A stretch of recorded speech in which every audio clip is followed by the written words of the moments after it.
इतर हक्कामध्ये अनेक जे पूर्वी गहाणखताचे शेरे होते त्याच्या नोंदी आहेत आणि मग त्या नोंदी कमी करण्यासाठी तुम्हाला तहसीलदारांना अर्ज दाखल करता येतो आणि त्या पोकळीस्थ नोंदी ज्या आहे त्याबाबत शासनाने अनेक GR काढलेले आहे.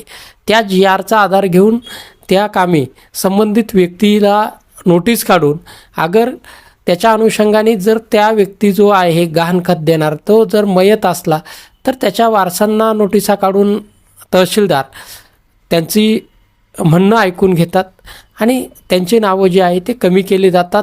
आणि समजा ज्यांनी गहाणखत केलं तो जर मयत होऊन त्याला कोणी वारस नसेल तर तशी जाहीर नोटीस काढून ते नावं कमी केले जातात. हा एक सोपी कायद्याची प्रक्रिया आहे.